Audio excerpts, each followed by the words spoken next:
नमस्कार दोस्तों, एक बार फिर आपका स्वागत है मेरे YouTube चैनल सत्यम शिवम मोटिवेशन पर, जहां मैं हर रोज आपके लिए एक मोटिवेशनल वीडियो लेकर आता हूं ताकि आपके जीवन की नकारात्मकता को दूर भगा सकूं, आपके जीवन में सकारात्मकता का संचार कर सकूं। आप यदि मेरे चैनल पर नए हैं तो मेरे चैनल को सब्सक्राइब कर लीजिए दोस्तों, क्योंकि इस तरह के सकारात्मक वीडियोज़ मेरे चैनल पर हर रोज आते हैं। साथ ही आप यदि मुझसे व्यक्तिगत संपर्क करना चाहते हैं, दूरभाष पर बात करना चाहते हैं, तो इस वीडियो के डिस्क्रिप्शन में कॉल मी फॉर ऐप का लिंक दिया गया है, जिसके माध्यम से आप मुझसे कॉल पर बात कर सकते हैं। मेरे चैनल पर मेंबरशिप की सुविधा शुरू हो गई है, जिसके माध्यम से जुड़कर आप मुझसे बेझिझक कभी भी निःशुल्क बात कर सकते हैं, किसी भी समस्या पर मेरा विचार ले सकते हैं। साथ ही सुपर थैंक्स के माध्यम से यदि आपको मेरे वीडियोज़ पसंद आते हैं तो आप मुझे सहयोग दे सकते हैं, अपना स्नेह परिलक्षित कर सकते हैं। तो दोस्तों, मैं लगातार विभिन्न मानसिक नकारात्मक पहलुओं पर परिचर्चा कर रहा हूँ। आप यदि मानसिक खराब परिस्थिति से गुजर रहे हैं तो मेरी कई ऐसे वीडियोज हैं जो डिप्रेशन पर, एंजाइटी पर, मेंटल स्ट्रेस पर, मानसिक रोग पर बने हुए हैं, जिसको आप देख सकते हैं और जिसको देखकर आप खुद का इलाज खुद से कर सकते हैं। मैं हमेशा आपको ये बताना चाहता हूँ, आपको ये बताता हूँ कि आप यदि मानसिक स्तर पर मानसिक असंतुलन की स्थिति से गुजर रहे हैं तो आप मानसिक रोगी नहीं हैं। आप खुद को मानसिक रोगी समझने की भूल मत कीजिए दोस्तों। आप मानसिक बीमार नहीं हैं। ये एक खराब परिस्थिति है, ये एक बुरा दौर है जिसको समय के साथ बीत जाना है और समय के साथ आपको ठीक भी हो जाना है।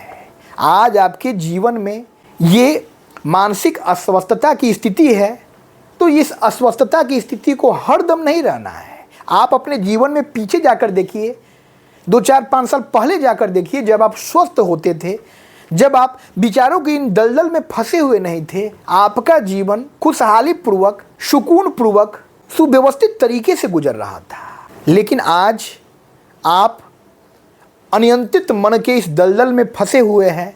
आपके मन में बेचैनी है, घबराहट है, चिंता है, मानसिक अवसाद है, डर है। तो ये सब क्षणिक है, इन सब को एक वक्त के बाद खत्म हो जाना है। तो दोस्तों, आज हम डिस्कस करेंगे कि मन के डर को कैसे दूर करें। हमारे भीतर जो फियर का एक साम्राज्य स्थापित होता है, उस साम्राज्य को कैसे खत्म करें। हम डरते क्यों हैं? हमारा मन भयभीत क्यों होता है? हमारा मन हर वक्त आगामी किसी अनहोनी की आशंका से भयभीत होता है। हम बैठे हुए हैं और हमारे मन में इस तरह के विचार चलने लगते हैं कि ऐसा ना हो ये दीवारें जो है वो मुझ पर गिर जाए, ये पंखा मुझ पर गिर जाए, या अचानक से भूकंप आ जाए और ये दीवारें मुझ पर गिर जाए, ये चलता हुआ घूमता हुआ पंखा मेरे सर पर गिर जाए और मेरे इस जीवन की समाप्ति हो जाए। आप रास्ते में सफ़र कर रहे हैं और अनायास आपके मन के भीतर नकारात्मक विचार आने लगते हैं कि कहीं ऐसा ना हो कि मेरी वाहन की दुर्घटना हो जाए और इस दुर्घटना से मेरी मृत्यु हो जाए, मेरा जीवन समाप्त हो जाए। ऐसे कई विचार, नकारात्मक विचार हर वक्त हमारे मन के भीतर आते रहते हैं। कुछ विचार हमारे खुद के लिए होते हैं और कुछ विचार हमारे आत्मीय जनों को लेकर होते हैं कि कहीं ऐसा ना हो कि मेरे पारिवारिक जनों को कोई हानि हो जाए, कहीं ऐसा ना हो कि मेरे पारिवारिक जनों पर कोई मुसीबत आ जाए। हम हर वक्त मानसिक स्तर पर इस दलदल में फंसे रहते हैं। हम चिंतित होते हैं और चिंता का जो ये स्वरूप है, यही हमारे भीतर डर को पैदा करता है। जब हम किसी विषय वस्तु के बारे में, किसी व्यक्ति के बारे में लगातार सोचने लगते हैं तो वही चिंता, वही एंजाइटी हमको डिप्रेशन में ले जाती है, हमको ओवर थिंकिंग कराता है और हमारे भीतर डर पैदा करता है, हमारे भीतर बेचैनी पैदा करता है। हम हर वक्त डरे सहमे रहते हैं कि कहीं ऐसा ना हो कि हम ये कदम उठाए और हमारे जीवन में उसका दुष्परिणाम देखने को मिले। ऐसा ना हो कि हम अपने जीवन में ये शुरुआत करें और हमको असफलता का मुंह देखना पड़े। तो दोस्तों, जीवन में जो होना है वो हो के रहेगा। हमारे सोचने से, हमारे चिंतित होने से वो बदलने वाला नहीं है। सबसे पहले अपने मन में इस विचार को धर कर आइए कि ये बाह्य जितने भी विषय वस्तुएं हैं, ये बाह्य जितनी भी घटनाएं घटित हो रही है, ये जो वक्त चल रहा है, इन सब पर हमारा वश नहीं है। हम खुद को नियंत्रक समझने की भूल करते हैं, जिसके कारण हमको दुख पीड़ा झेलनी पड़ती है। हम ये सोचते हैं कि नहीं, ये बुरी परिस्थिति को मैं परिवर्तित कर लूँगा, इस बुरी परिस्थिति को मैं ठीक कर लूँगा। ये सब जीवन की अवस्थाएं हैं और इनको आना है। किसी भी व्यक्ति के जीवन में हमेशा सब कुछ ठीक नहीं होना है, हमेशा सब कुछ सकारात्मक नहीं होना है, हमेशा उसका जीवन खुशहाल नहीं होना है। सुख के बाद दुख का आना है, धूप के बाद छाँव का आना है, दिन के बाद रात का आना है। और सबसे बड़ी बात यह है कि कितनी भी बुरी परिस्थिति हो, कितना भी खराब दौर हो, उस दौर को बीत जाना है। अच्छी परिस्थिति हो या बुरी परिस्थिति हो, सबको बीत जाना है। तो हमको ये कोशिश करना है कि हमको अच्छी परिस्थितियों में, हमको अपने जीवन के सफलता के दिनों में अति उत्साही नहीं होना है, हमको सामान्य अवस्था में होना है। और जब हमारे जीवन का बुरा दौर चल रहा हो तो हमको हतोत्साहित नहीं होना है, हमको निराश नहीं होना है। हमको अपने जीवन की दोनों अवस्थाओं को समदृष्टि से देखना है, एक भाव से देखना है और उन दोनों परिस्थितियों में खुद के भीतर की शांति को बरकरार रखना है। मन के भीतर की शांति बरकरार है, मन के भीतर की दुनिया आबाद है, तो फिर बाहरी दुनिया में कोई भी उथल पुथल हो, आपको वो प्रभावित नहीं कर सकती है। हम प्रभावित तभी होते हैं, हम भयभीत तभी होते हैं जब हम ये सोचने की भूल कर बैठते हैं कि बाहर जो भी घटित हो रहा है उससे हमारा ये जीवन खत्म हो जाएगा, हमारे अंतर मन की जो दुनिया है, जो आंतरिक दुनिया है, वो नष्ट हो जाएगी। ये हमारी मानसिक दुर्बलता का फल है। हमारे मन की ताकत होगी, हमारा आत्मबल मजबूत होगा, हमारी इच्छा शक्ति मजबूत होगी, तो बाहरी कोई भी परिस्थिति, बाहरी कोई भी भूचाल हमारे भीतर प्रवेश नहीं कर सकता है और हमारे मन के भीतर की शांति को अशांति में परिवर्तित नहीं कर सकता है, जब तक हम न चाहे। सब कुछ हमारे मन के इस बस में है, सब कुछ हमारे हाथों में है। हम भयभीत रहते हैं, हम डरे रहते हैं, हम मानसिक अवसाद से घिरे रहते हैं, हम विचारों के ताने बाने में उलझे रहते हैं, क्योंकि हम उन विचारों को सत्य मानने की कल्पना करते हैं। जैसे एक छोटा बच्चा जब फिल्म देखता है तो उन किरदारों से खुद को जोड़ लेता है और जैसी भी घटना घटित होती है उसके साथी जो है उसकी भी प्रतिक्रिया होती है। खुशी के पल में वो खुश होता है और उदासी के पल में वो दुखी हो जाता है, वो रोने भी लगता है। तो हमको उस तरह से चलचित्र की उस कल्पना दुनिया को सत्य समझने की भूल नहीं करनी है। हमको ये समझना है कि ये सब कुछ माया मोह का जाल है और मुझको इस जाल से बाहर निकलना है। हमको आत्म मंथन करना है, हमको अपने अंतर मन की सैर पर निकलना है। हमारा आंतरिक साम्राज्य मजबूत होगा तो बाहर की कोई भी परिस्थिति हमारा बाल भी बांका नहीं कर सकती है। हमको अपनी बाहरी दुनिया को मजबूत नहीं करना है।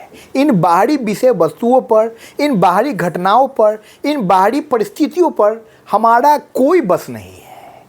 तो जिस चीज़ पर हमारा बस नहीं है उस चीज़ को हम बस करने की कोशिश में क्यों है, और जब वो हमारे बस में नहीं होता है तो हम दुखी हो जाते हैं, हमारे भीतर शोक जो है पैदा होने लगती है। तो हमको बाहरी वस्तुओं की चिंता करनी ही नहीं है। आज जो दिख रहा है कल वो कुछ नहीं होगा, सब कुछ क्षणभंगुर है। हर विषय वस्तु को, हर व्यक्ति को, हर घटना को, हर सांसारिक पहलुओं को खत्म हो जाना है, एक वक्त के बाद विलुप्त हो जाना है। और विलुप्त हो जाने वाली, खत्म हो जाने वाली घटनाओं का शोक हम क्यों कर रहे हैं? हमको अपने अंतर मन पर कार्य करना है, हमको अपने अंतर मन को मजबूत बनाना है, क्योंकि हमारी आत्मा की शक्ति शाश्वत है, वो चिरकाल से चिरकाल तक है। यदि हमारा मन मजबूत होगा, हमारी आत्मा की शक्ति मजबूत होगी, तो हम खुशहाली पूर्वक इस जीवन को जी पाएंगे और इस जीवन के बाद भी जो भी हमारी आगामी यात्रा होगी, हम उस आगामी यात्रा में भी खुशहाली पूर्वक जी पाएंगे। तो दोस्तों, मन के डर को खत्म कीजिए। मन में कैसा डर? जो होना है वो हो के रहेगा। ईश्वर का साथ है, ईश्वर पर विश्वास है तो अनहोनी आपके साथ नहीं होगी, और होनी जो है उसको कोई रोक नहीं सकता, कोई टाल नहीं सकता। तो बस ईश्वर में आस्था रखिए, सत्य पथ पर आगे बढ़िए, किसी का भी जानबूझकर दिल मत दुखाइए, परमार्थ में संलिप्त रहिए, और फिर देखिए आपके जीवन में सब कुछ अच्छा होगा, आपका जीवन बेहतर होगा। तो हमको अपने डरने की इस आदत से बाहर निकलना है। हमको डर किस बात का है? हमको डर है मृत्यु का, हमको डर है मर जाने का। जबकि सत्य ये है कि आज न कल इस दुनिया के हर इंसान को मरना है, और जब जिसको मरना है उसको कोई रोक नहीं सकता। दुनिया की कोई भी ताकत, दुनिया के कोई भी संसाधन जो है उस व्यक्ति को मरने से नहीं रोक सकता है। जब उसका टाइम पूरा हो जाएगा, जब उसका समय इस मृत्यु लोक पर पूरा हो जाएगा, तो उसको यहाँ से अलविदा कहना है। और ये जो है जीवन की प्रक्रिया है, इस जीवन की प्रक्रिया से हर इंसान को गुजरना है। जिसका भी जन्म हुआ है उसकी मृत्यु होनी है, तो फिर मृत्यु का शोक कैसा? न जन्म का उत्सव हो, न मृत्यु का शोक हो। जब इस तरह की मानसिक भावनाएं आपके मन मस्तिष्क में आ जाएगी, आप इस मानसिक विचार के साथ जीवन में आगे बढ़ेंगे, तो आपका जीवन संत का जीवन होगा। संत को कोई फर्क नहीं पड़ता है कौन आया कौन गया, क्या मिला क्या नहीं मिला। वो प्रकृति में उपस्थित फल मूलों को खाकर अपना जीवन जी लेते हैं, झरने की पानी को पीकर अपनी प्यास बुझा लेते हैं। इस प्रकृति में सब कुछ उपस्थित है जो हमारी मूलभूत आवश्यकताओं को पूरा कर सकता है, लेकिन हम सांसारिकता के दलदल में फंसे होते हैं। हमारी महत्वाकांक्षा हम पर हावी होती है, और हम इन सांसारिक विषय वस्तुओं को पाना ही जो है अपने जीवन का लक्ष्य समझ लेते हैं, और जीवन भर पैसों के पीछे, धन संपदा के पीछे, ओहदे पद के पीछे भागते फिरते हैं। और अंत समय हमको ये एहसास होता है कि हमने व्यर्थ फिजूल इस सांसारिक रेस में अपना ये जीवन समाप्त कर दिया, और अब वो गुजरा हुआ दौर वापस नहीं आ सकता है। तो आप आज से अपने माइंडसेट को बदलिए, अपने जीवन को बदलिए, अपने मन के इस डर को दूर कीजिए। डर किस बात का? वो पालनहार, इस चराचर ब्रह्मांड का जो नायक है, वो हमारी परवाह करने वाला है। उसकी नज़र हर प्राणी मात्र पर है, और वो हमारा भला बुरा सोचने में सक्षम है। आप एक डाल पर कुछ पंछियों को देखिए, वो उस डाल पर ही बैठे रहते हैं, उस डाल पर बैठे बैठे ही सो जाते हैं, और वो गिरते नहीं हैं। बिना मशक्कत के उनके मुख में अन्न का दाना भी जो है पहुंच जाता है। ये सब प्रकृति का करामात है, ईश्वर की लीला है। ईश्वर की इस लीला को समझिए। हमको ये इंसानी तन मिला है, हमको अपने जीवन के महत्व को समझना है, और हमको अपनी जिम्मेवारियों से मुंह नहीं मोड़ना है। हमको बखूबी अपनी जिम्मेवारियों का निर्वहन करना है, और योद्धा की तरह, शूरवीर की तरह कर्मवीर बनकर अपने जीवन में, अपने जीवन यात्रा को पूरा करना है। कहा गया है डर के आगे जीत है। डर खत्म होगा, जीत होगा। जब तक आप सड़क पर चलेंगे नहीं, तब तक आपको रास्ते की परिस्थितियों का पता नहीं चलेगा। जो व्यक्ति रास्ता पर चलता ही नहीं है, उसके लिए कंकड़ पत्थर क्या, उसके लिए धूप छाव क्या। आप रास्ता पर चलेंगे, आप सफलता को प्राप्त कर लेंगे। यदि आप सफलता को नहीं भी प्राप्त करते हैं, तो एक अनुभव आपके जीवन में आपको प्राप्त होगा। इस बात को ध्यान रखिए दोस्तों।